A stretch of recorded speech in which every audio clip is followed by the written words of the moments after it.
अब हम कुछ बात कर लेते हैं हेल्थ के हवाले से। पहले तो हमने कोविड और नया वेरिएंट के हवाले से बात की, अब थोड़े फिजिकली और इंटरनल आप किस हद तक सेहतमंद हो सकते हैं, कौन कौन से ऐसी ग़िज़ाएं हैं जिनके इस्तेमाल से आप की स्किन भी अच्छी रहती है, आप खुद भी हेल्दी लगते हैं, आप सेहतमंद भी रहते हैं। हमेशा एक हमने मुहावरा सुना है कि रोज़ाना का एक सेब खाएं और डॉक्टर से दूर रहें। क्या वाकई एक सेब खाने से आप डॉक्टर से दूर रह सकते हैं? वैसे तो हमारे करीबी लोग होते हैं डॉक्टर हजरात, लेकिन डॉक्टर के क्लिनिक से, उनके मेडिसिन से, उनके इंजेक्शन से आप दूर रह सकते हैं। जनाब कैसे, यकीनन इस हवाले से बात करेंगे। अनम मंजूर साहिबा हमारे साथ मौजूद है, माहिर ग़िज़ाइयत है।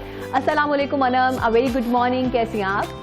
वालेकुम अस्सलाम, मैं बिल्कुल ठीक हूँ। मैडम आप कैसी हैं? अल्हम्दुलिल्लाह। अनम आज तो बड़ा प्यारा सा कलर आज आपने पहना हुआ है, हमेशा की तरह ब्राइट कलर आप पहनती हो और आपको सूट भी कर रहे होते हैं ना। Thank you so much. Anam सेब एक रोजाना खाने से क्या वाकई हम डॉक्टर से दूर रह सकते हैं? बिल्कुल, क्योंकि देखिए उसकी इफ़ादत इतनी ज़्यादा है। उससे आप बात करिए, पानी हमें पीना चाहिए तो आजकल विंटर्स हैं, पानी बहुत कम पिया जाता है, तो उसमें पानी की अमाउंट बहुत अच्छी है, वाटर कंटेंट बहुत अच्छा है, फाइबर बहुत अच्छा है। हमारी जो बहुत सारी जो बीमारियां हैं ना, जब हमारा डाइजेस्टिव सिस्टम अच्छा नहीं होता ना, तो बहुत सारी बीमारियां तभी हमें फैलती हैं। हाँ जी। तो जितना अच्छा जीआई सिस्टम होता है ना, उतना ही हम अपनी सेहत को जो है ना भरपूर तरीके से इंजॉय कर सकते हैं। ठीक है। तो बेसिकली इसमें सेब में ना फाइबर बहुत अच्छा होता है, तो इस वजह से हमारा सिस्टम, जीआई सिस्टम अच्छा रहता है, तो हम बाकी बीमारियों से महफूज रहते हैं। और इसमें एनर्जी भी आपकी अच्छी होती है, कार्ब्स अच्छे होते हैं। तो इसीलिए कहा जाता है कि एक सेब खा ले, an apple a day keeps doctor away, कि जो है ना बीमारियों से और डॉक्टर से आपको दूर रखता है। अच्छा ठीक है डॉक्टर साहबा, कुछ लोग ना सेब इतने शौक से नहीं खाते, लेकिन हमारे फ्रूट्स में ये बड़ा आम और अहम दोनों, मतलब कॉमन भी बहुत है और अहम भी बहुत है, इंपॉर्टेंट भी बहुत है। एप्पल है, मतलब हम कभी किसी की खबर लेने जाए, इयादत के लिए जाए, तो हम स्पेशल सेब लेके जाते हैं, तो इसी से अंदाजा हो जाता है कि जो सेब है वो आपकी सेहत के लिए बहुत अच्छा है। लेकिन हर कोई सेब को इस तरह से नहीं खा सकता, तो किस फॉर्म में आप सेब को खा सकते हैं और किस तरह से अपने बच्चों को यूज टू कर सकते हैं? क्योंकि सेब सबको इसलिए भी अच्छा, एक तो उसकी में मिठास अच्छी होती है, दूसरा ये कि वो सॉफ्ट होता है, नरम सेब होता है, तो वो सब खा सकते हैं। बूढ़े अफराद हैं वो भी खा सकते हैं, बच्चे भी इसको खा सकते हैं। सर, तो इसका खाने का तरीका ये है कि वैसे तो इसको एम्प्टी स्टमक खाया जाए, तो इसकी जो जितने न्यूट्रिएंट्स हैं, मैक्सिमम न्यूट्रिएंट्स जो है एब्जॉर्ब होते हैं, आपको उसमें मुकम्मल अफादियत मिलती है। मतलब अगर सुबह आप उठे हैं तो आप उठते साथ थोड़ा फ्रेश हो और सबसे पहले जो मील ले रहे हैं या कुछ खाना चाह रहे हैं तो वो सेब खा लें। एग्जैक्टली, प्री ब्रेकफास्ट जिसको हम कहते हैं, अपना नाश्ते, दिन का आगाज जो है वो फ्रूट से कर ले। ठीक है। तो इसमें एप्पल खास तौर पे आप हो सकता है। अब वो लोग जिनको डायरिया वगैरह रहता है, जिनका पेट बहुत जल्दी खराब हो जाता है, वो लोग इसका छिलका उतार के इस्तेमाल करेंगे, उसको छिलके समेत नहीं खाएंगे। ठीक है।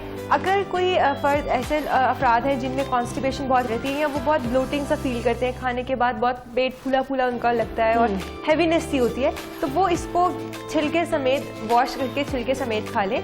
इसके ऊपर कोई नमक, कोई मसाला वगैरह लगाने की ज़रूरत नहीं होती, तो उसके समेत खाएं। जितना अच्छा फाइबर जाएगा तो इससे जो है फिर आपका वो कॉन्स्टिपेशन रिलीफ होगी और आपका सिस्टम जो है वो क्लीन हो जाएगा एक तरह से।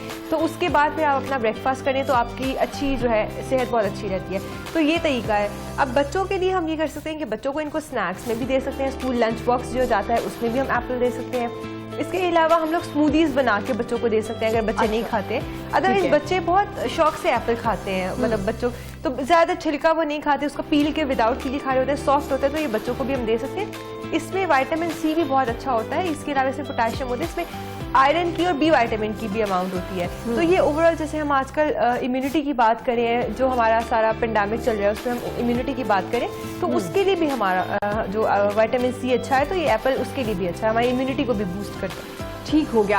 और डॉक्टर साहब, इसको आप सैलेड में भी यूज़ कर सकते हैं ना? कुछ लोग मतलब फ्रूट सैलेड बना रहे होते हैं तो उसमें भी यूज़ कर सकते हैं, स्नैक्स के तौर पे भी आप इसको ले सकते हैं। और एक एप्पल मेरा ख्याल काफ़ी, अगर इससे ज़्यादा इसका इस्तेमाल करें तो भी उतना ज़्यादा फ़ायदेमंद है, या मेरा ख्याल है एक ही आपकी बॉडी की जो नीड है उसको पूरा कर देता है? बेसिकली हर एक की बॉडी नीड तो डिफरेंट होती है, लेकिन हम एक दिन में 2 से 3 फल जो है कोई भी रिकमेंड करते हैं कि एक दिन में एक नॉर्मल एडल्ट इंसान को 2 से 3 फल खाने चाहिए। तो वो एप्पल भी हो सकते हैं 2 से 3, या कोई और मिक्स फ्रूट्स भी हो सकते हैं। जी ठीक है। अब जैसे आपने सैलेड्स की बात की, यूजली हमारे यहाँ पर ना जब लोग वेट वॉचर्स होते हैं या जो डाइटिंग वगैरह करते हैं, वजन जिन्होंने कम करना होता है, तो वो क्या करते हैं कि अपने मील्स को स्किप करना शुरू कर देते हैं और उसकी बजाय वो फ्रूट चाट और ऐसी चीज़ों पर आ जाते हैं। तो उस केस में होता है कि जब हम बहुत सारे फ्रूट्स इकट्ठे खाते हैं ना, तो वो भी आपका वेट गेन करते हैं, क्योंकि उसमें शुगर बहुत ज़्यादा चली जाती है, फ्रुक्टोज बहुत ज़्यादा हो जाता है। तो कोशिश करें कि अपने वेजिटेबल्स के साथ एक एप्पल डाल के सैलेड बना के वो वाला खा लें। वो आपका वेट भी बहुत अच्छा मेंटेन करेगा,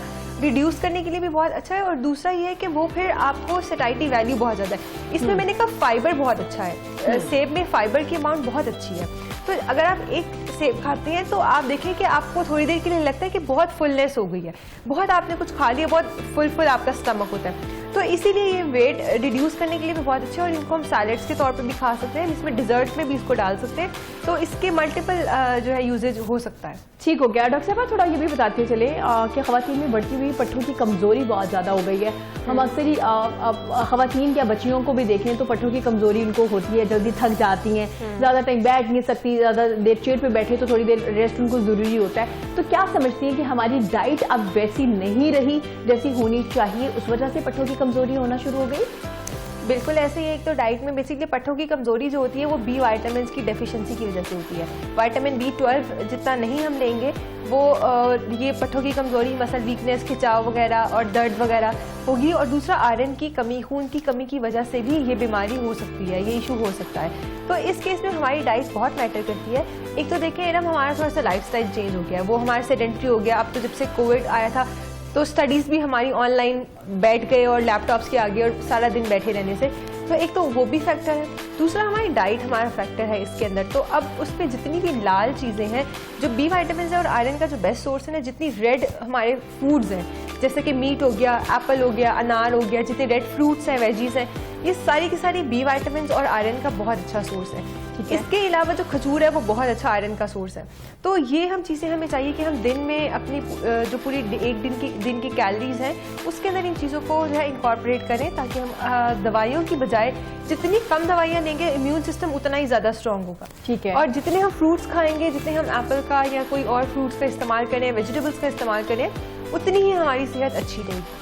ठीक हो गया, उतनी ही सेहत अच्छी रहेगी। डॉक्टर साहब क्या समझती हैं कि आपके मसल्स को मजबूत बनाने के लिए कौन से ऐसे फ्रूट्स हैं, कौन सी ऐसी ग़िज़ाएं हैं जो आप अपनी डेली रूटीन मील का हिस्सा बना लें, स्पेशली जब अब विंटर है, तो कौन सी ऐसी मील्स है जो बच्चियां भी खाएं, ख़वातीन भी खाएं? ऑफकोर्स सारे लोग ही खाएं, लेकिन स्पेसिफिक अगर मैं ख़वातीन की बात करूँ तो हमारी हड्डियाँ ज़्यादा कमज़ोर होती है एज़ कम्पेयर टू मैन।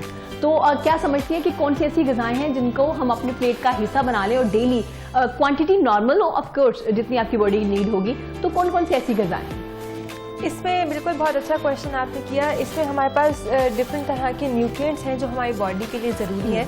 सबसे पहले तो ये जो आपने बात की है, इसमें हमारी खिंचाव और पट्ठों की कमज़ोरी और मसल वीकनेस की जो बात की, सबसे इम्पॉर्टेंट इसके लिए प्रोटीन्स हैं। गुड क्वालिटी प्रोटीन्स हैं और लो फैट वाली प्रोटीन है, जैसा कि उसमें फिश है आजकल बहुत अच्छा सीजन फिश का है, चिकन का इस्तेमाल हो सकता है, मटन का इस्तेमाल किया जा सकता है। इसके अलावा नट्स का इस्तेमाल किया जा सकता है और सीड्स हैं उनका इस्तेमाल हो सकता है, फ्रूट्स एंड वेजिटेबल्स का इस्तेमाल हो सकता है। ठीक है, तो इनका इस्तेमाल इतदाल में रहते हुए अगर हम करते हैं तो हम बहुत सारी वीकनेसेस से जो है वो बच सकते हैं। दूसरा, हमारी जो बॉडी में वाटर कंटेंट जितना अच्छा होगा हम उतने ही अच्छे होंगे।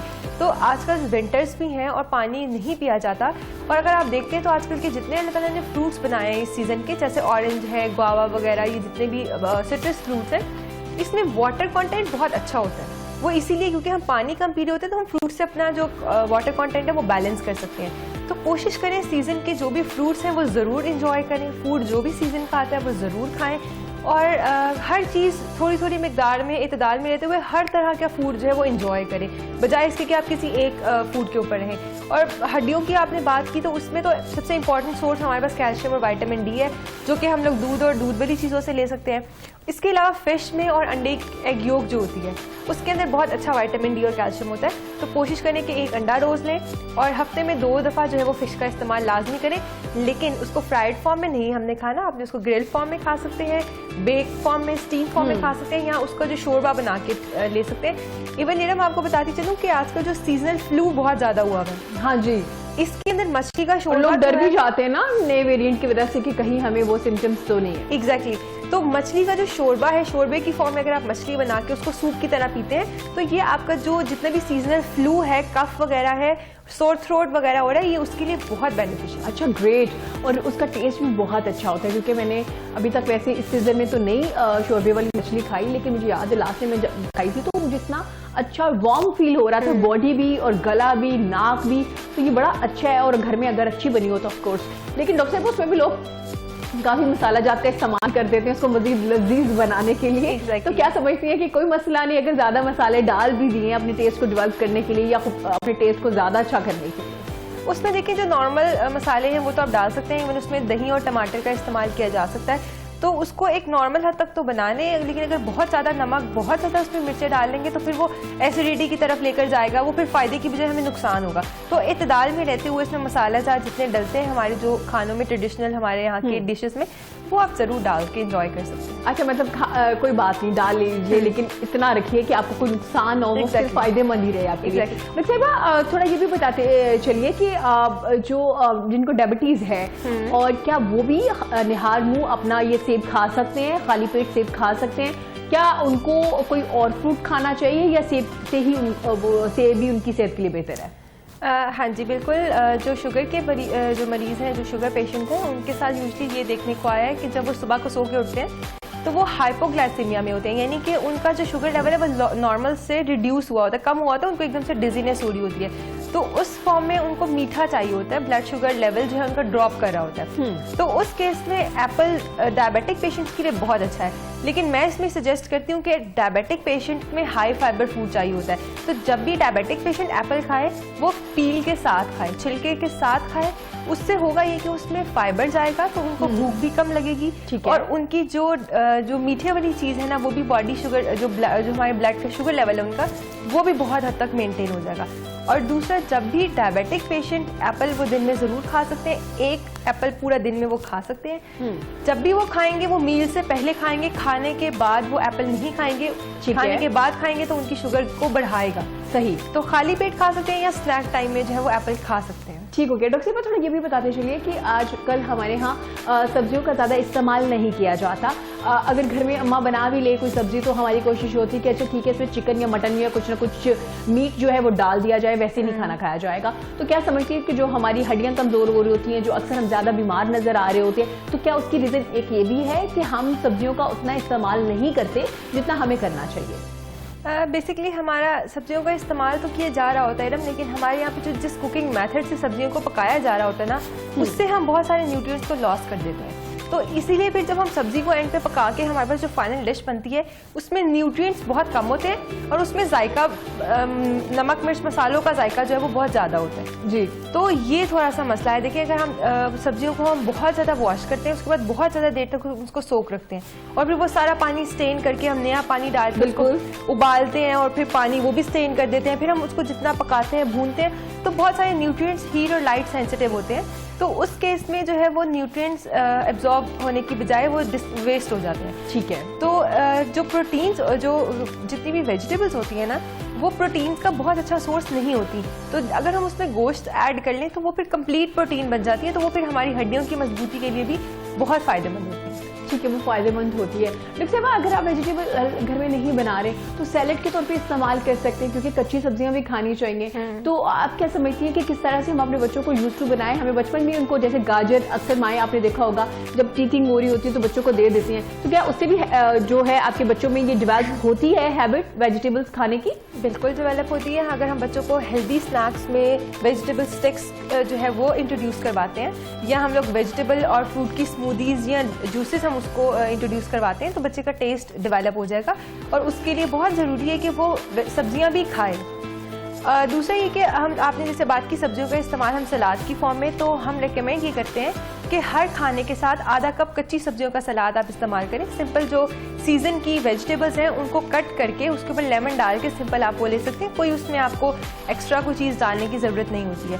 तो उससे आप खाना भी कम खाते हैं और आपकी सैटिस्फैक्शन वैल्यू भी अच्छी आ जाती है। और खाना फाइबर होने की वजह से, सब्जियों में एंटीऑक्सीडेंट्स होने की वजह से आपकी बहुत सारी बीमारियों के रिस्क जो है वो कम हो जाते हैं। ठीक है। तो खाना अच्छे से आपका डाइजेस्ट भी हो जाता है।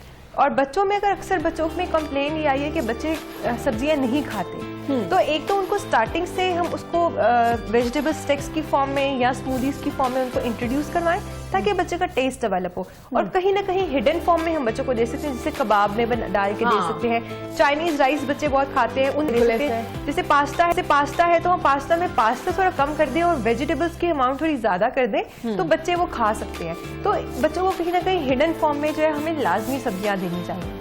ठीक है, उनको सब्जियां देना जरूरी भी है। डॉक्टर साहब, आजकल जो सीजन है उसके मुताबिक सूप का इस्तेमाल बहुत किया जाता है। हमारे घरों में भी सूप बनाया जाता है। हम अगर बाहर जाएं तो सूप का इस्तेमाल, सूप आपके लिए कितना फायदेमंद है, और जो सूप है उसमें भी आप वेजिटेबल ऐड करके अपने बच्चों को भी दे सकते हैं। बिल्कुल, सूप आजकल के मौसम के लिए जो है सीजनल फ्लू वगैरह, और उसके लिए ब्रॉथ यखनी जो है वो बहुत अच्छी है, हम दे सकते हैं।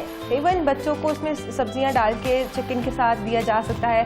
सिंपल उसमें चिकन और कैबेज का सूप भी बनता है और डिफरेंट तरह के क्लियर सूप्स भी होते हैं। ठीक है, अब इसमें हम लोग यहाँ पर सिर्फ मिस्टेक ही करते हैं कि हम जब सूप बनाते हैं तो उसके अंदर बहुत ज़्यादा उसको थिकनिंग एजेंट्स डाल देते हैं। हाँ जी, उसके अंदर कॉर्नफ्लोर और उसके अंदर बहुत सारे टेस्ट इन्हांसर्स हम डाल देते हैं। तो जब हम वो डाल कर पीते हैं तो फिर वो सूप हमारे लिए उतना फायदेमंद नहीं रहता, फिर वो उसमें कैलोरीज बहुत ज़्यादा हो जाती हैं। तो कोशिश करें कि क्लियर सूप्स पिएं, या अगर आपने मतलब सूप पीना ही है तो उसमें जो थिकनिंग एजेंट्स हैं वो कम से कम डालें, और ये हमारा बहुत अच्छा मील बन सकता है। इसको आप इंजॉय कर सकते हैं अपने विंटर्स में। इवन ब्रॉथ्स को जो है आप पी सकते हैं, और इसमें डिफरेंट वेरिएशंस के साथ आप बना सकते हैं। इम्यूनिटी को बूस्ट करता है बेसिकली आपकी। और आजकल जो विंटर्स में एक वो सूदिंग इफेक्ट चाहिए होता है, हमें वार्मथ चाहिए होती है, तो सूप हमें वो भी प्रोवाइड करता है। तो बिल्कुल आप इसको ले सकते हैं, इसमें वेजिस डाल सकते हैं और हम इसको डिफरेंट तरीकों से बनाकर एंजॉय कर सकते हैं। ठीक है, और सूप वैसे मुझे भी बहुत पसंद है, और ये सर्दियों में अच्छा भी बहुत लग रहा होता है। बहुत शुक्रिया आनम आपके कीमती वक्त का। और जनाब, सेब रोजाना खाइए, डॉक्टर से दूर रहिए। और ये कहावत भी जैसे मैंने पहले भी एक्सप्लेन किया, डॉक्टर से दूर रहने का मतलब ये है कि आप उनकी मेडिसिन से, उनके इंजेक्शन से, आए रोज जब हम क्लिनिक विजिट कर रहे होते हैं तो उससे आप दूर रहेंगे। तो जनाब, यहाँ वक्त छोटी सी ब्रेक के बाद हाजिर होंगे। देखते रहिएगा पाकिस्तान के साथ।